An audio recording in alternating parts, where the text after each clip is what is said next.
Hi there.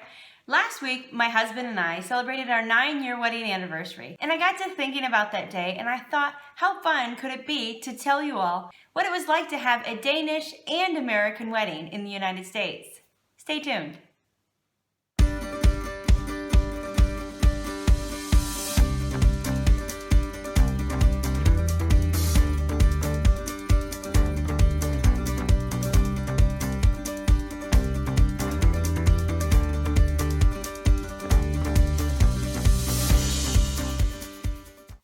Again, if you're new to my channel, my name is Kelly and I'm an American living in Denmark. And today I'm going to tell you about my Danish-American wedding. So you have people from two cultures who are getting married. You tend to have things from each culture in your wedding. So I'm going to break it down to you how that was. And because we got married in the US, things tended to be more American than they were Danish because that was just normal. The majority of our guests were American, and for us to have a completely different type of wedding and go full-fledged Danish really would have confused a lot of people. I know that we actually sent out little cards to explain what we were going to be doing at the wedding reception, for example, so people had an idea of what was going on. And if they were coming, then they had to tell us what they were going to eat, so that way we knew what to order from the caterer. That's something that you don't see in Denmark. It was a lot of fun, actually. We had like this little gun that we used. We went around and zapped all of the different, little price tags.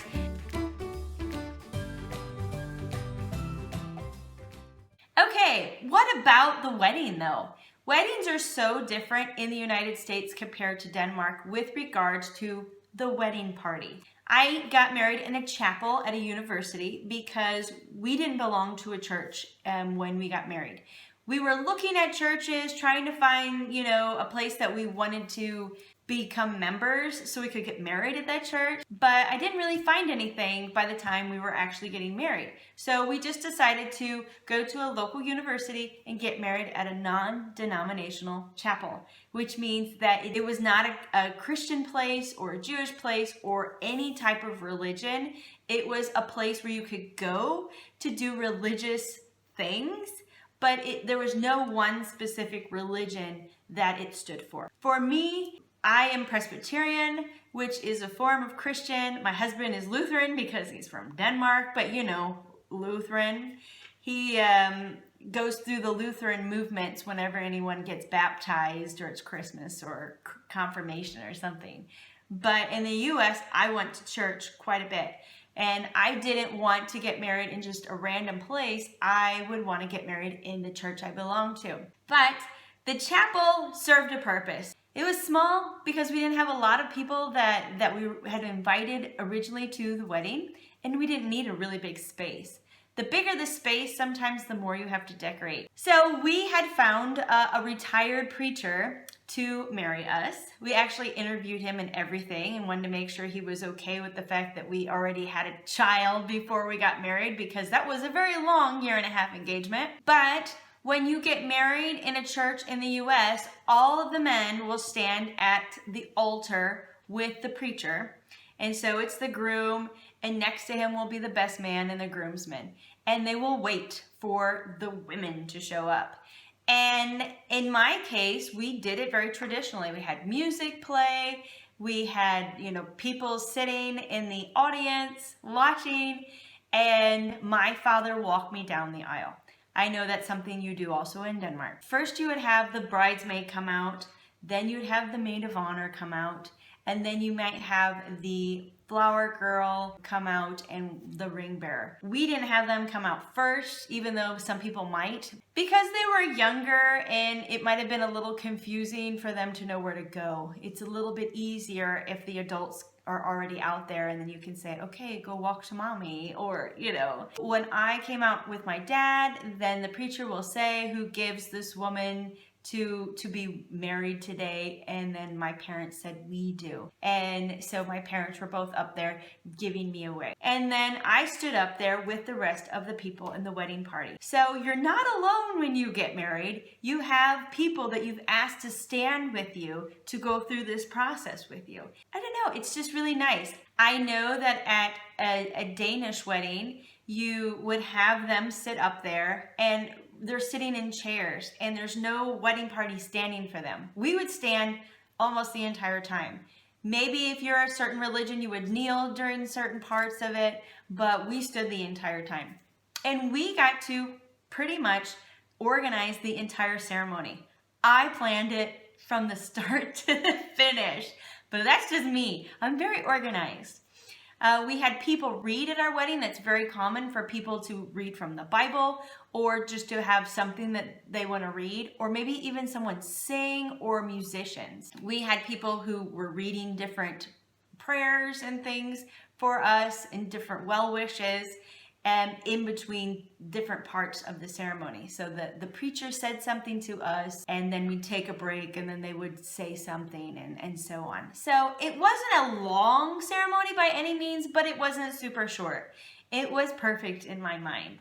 I think it was just enough for my husband, who was very, very nervous. And for me, yeah, I was pretty excited. So I wouldn't say that there are a lot of huge differences with the wedding, but maybe if you're a Dane sitting in the audience of an American wedding, you're thinking, what are all these people doing? Why are they all saying these things? So I guess it's a little different because we have people say things at a wedding when maybe in Denmark you would have them say more at a reception. Once the wedding was over, we went out of the chapel part and we stood out in the hallway and we waited for people to come out of the chapel.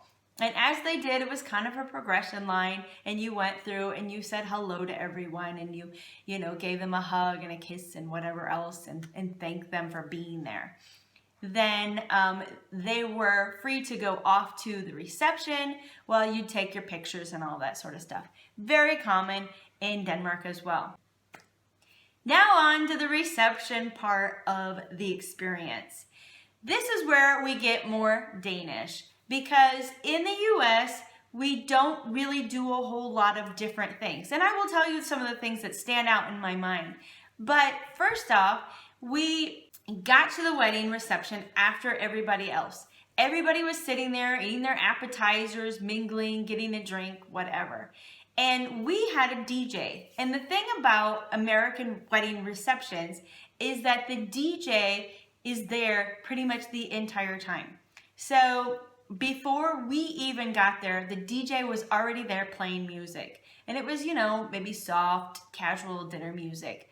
But lots of times at the reception, the DJ will announce when the wedding party has arrived. And I say party because it's all the people, not just the bride and groom.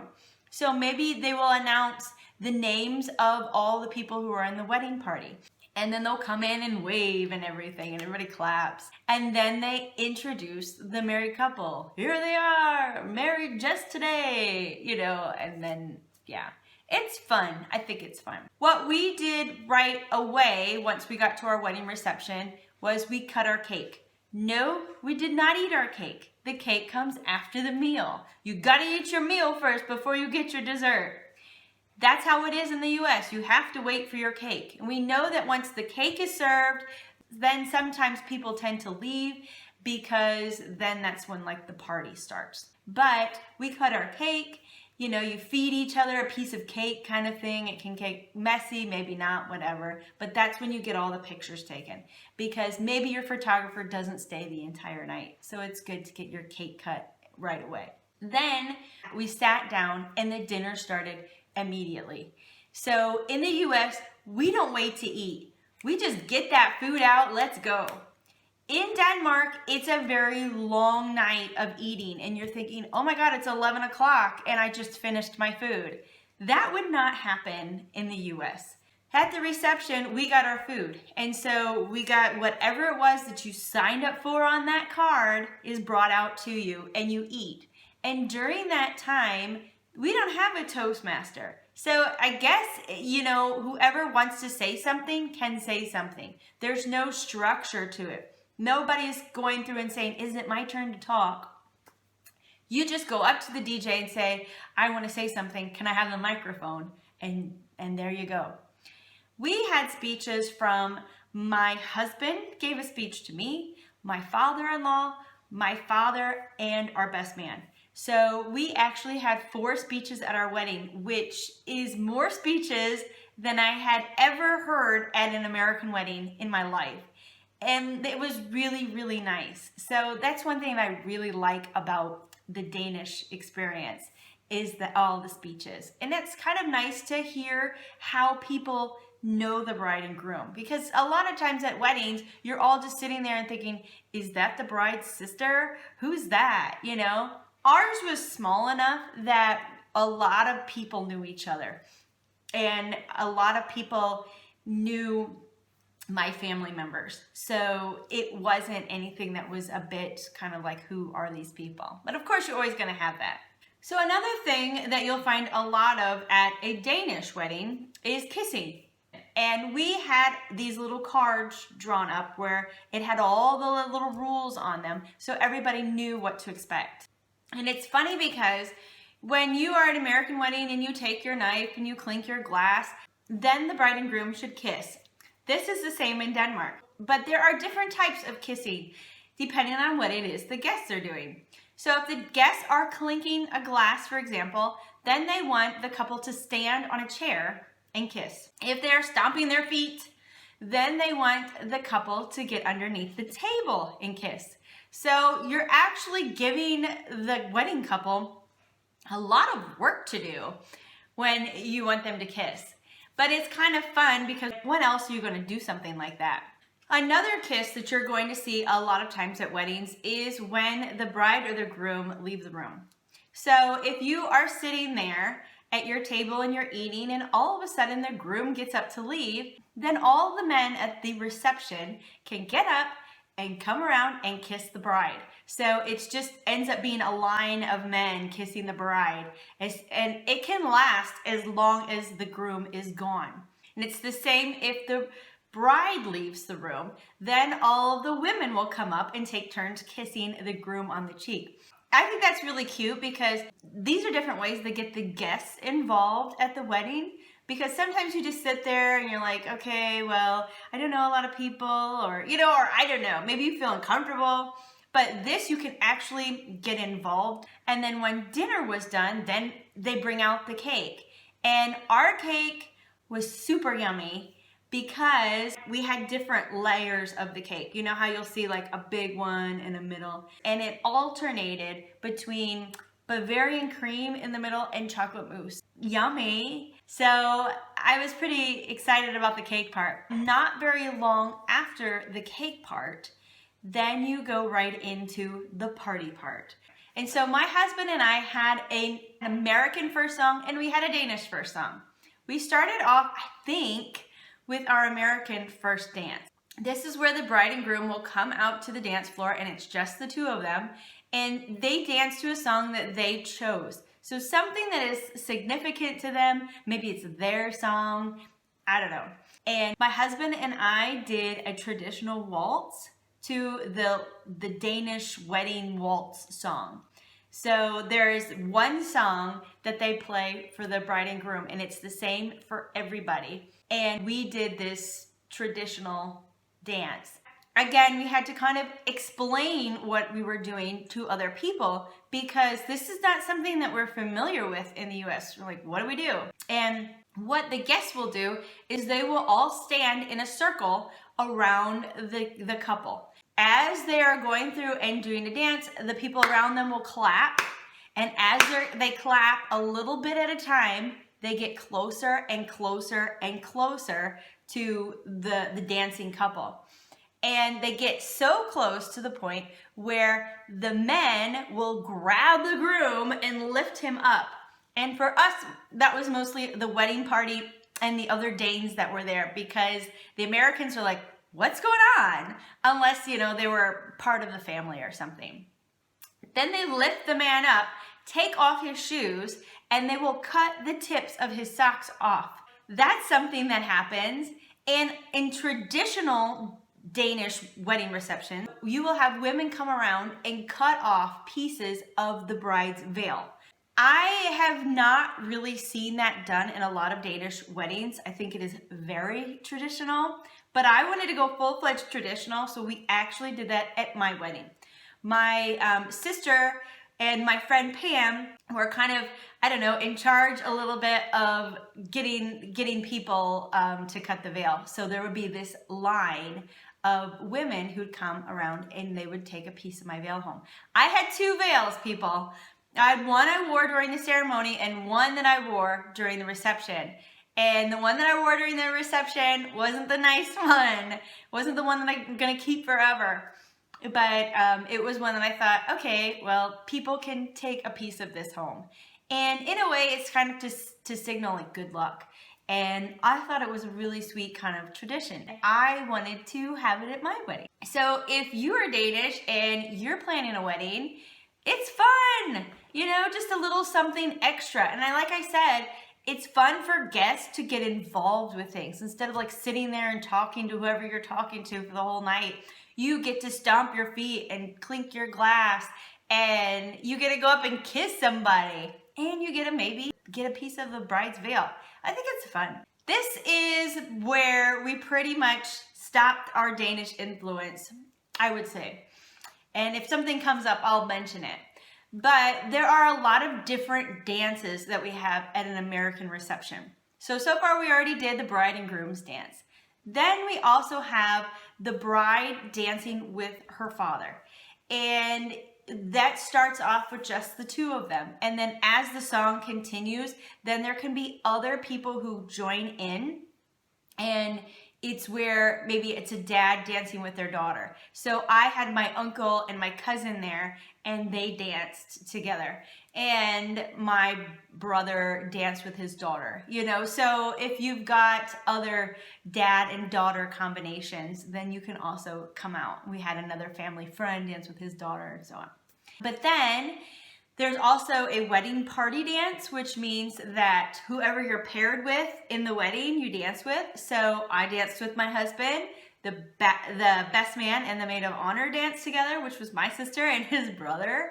And then, you know, the groomsmen and the bridesmaid danced together. And I think even my flower girl tried to dance a little bit with one, you know, my niece tried to dance with one of my nephews.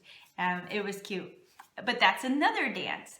Then you will also have where the mother of the groom and the groom dance together. So they start dancing together, and you can pick your own songs. I mean, you have your own DJ.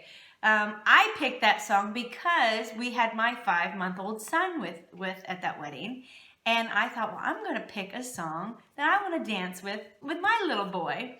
And so my mother-in-law danced with my husband, and then my mom danced with my brother, you know, and then it's like whoever else, if there's any other moms out there, dance with their sons. My sister danced with her kids. And I danced with my son, and I love that. I just love that part of my wedding. Those were very specific dances that you'll have generally at an American wedding. You can't say that every single American wedding is the same, but every one that I've been to, it's very normal. It could be my family does this. It could be the area where I'm from, we do this. Yeah.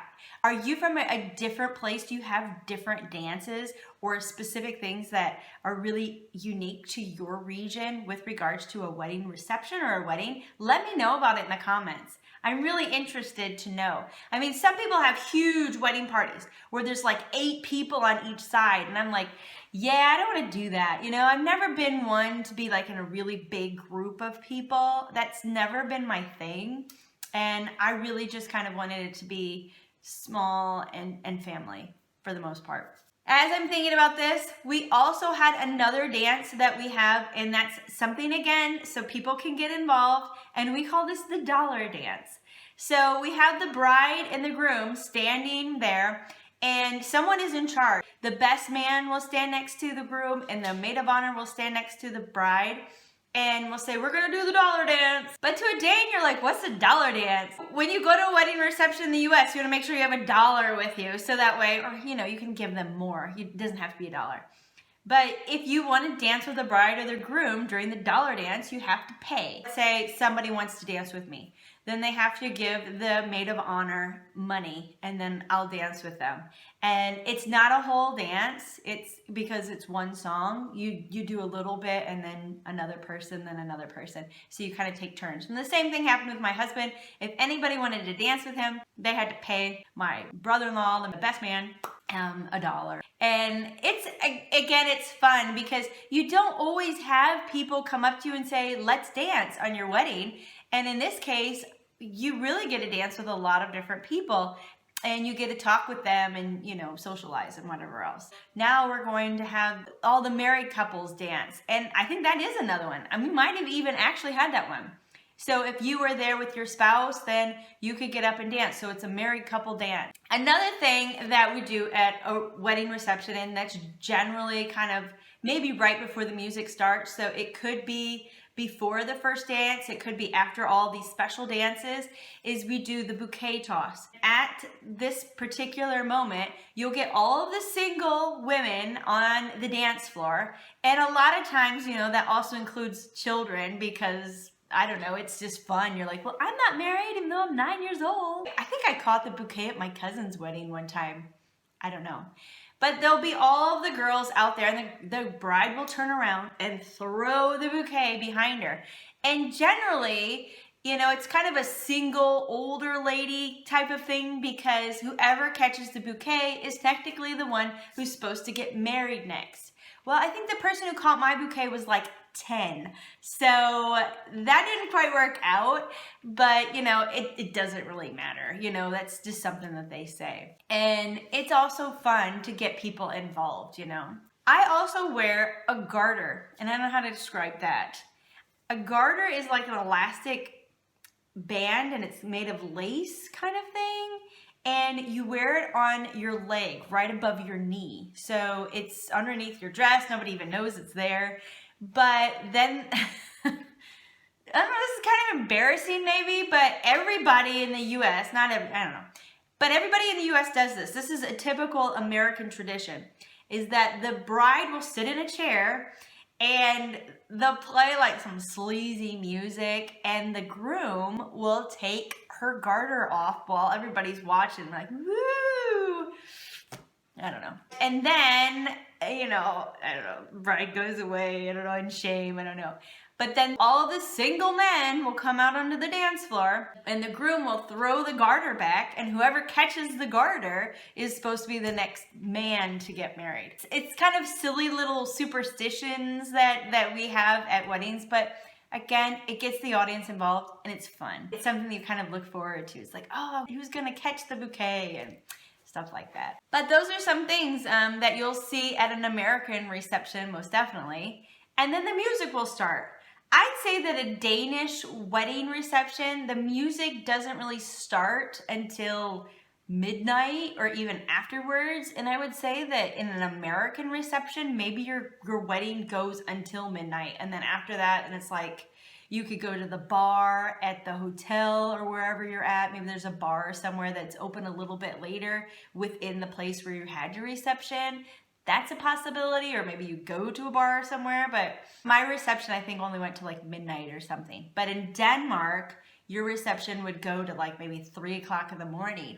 And at that point, maybe people are still hungry, or they're hungry again, because it'd been a while since you'd eaten something. So then they would offer up coffee and maybe some chocolates, or maybe even like small sandwiches or something like that. So they're getting fed again if they've managed to stay until like 2 or 3 o'clock in the morning. And it's just kind of like an all-night party. And of course, there's music and dancing and everything. And then there's just music and dancing at an American reception. And it's also a great time for the bride and groom to kind of go around and talk to people and, hey, thanks for coming to my wedding. And yeah, we did a lot of dancing. So it was a lot of fun. And I think weddings in general are just a lot of fun no matter where you're getting married. But I think that if we were to have a wedding here in Denmark compared to our American wedding that we had, it would be obviously more Danish with a few little American additions that we would have to explain to people so that they would know. But I think a lot of the things that I talked about with preparations, I would have to do without, because the Danes would say, why are we having a party? Why am I giving you a gift before you get married? So that pretty much wraps it up with regards to my wedding story. I know there is a lot involved with this because there's so many differences when we talk about the US versus Denmark. Yes, it's a wedding. The whole idea of getting married and the act of it is the same, but there are all these traditions that come into place. Maybe it has to do more with where I'm from, with which traditions we decided to use. What about you? Have you had any experience going to a cultural wedding? What's something that happened there that really stood out for you and that you really enjoyed? Are you an American about to marry a Dane or a Dane about to marry an American? Tell me about your process, or maybe you are already married. Tell me something about your wedding or your wedding reception that really is something that gives you a good feeling and that you'd like to share.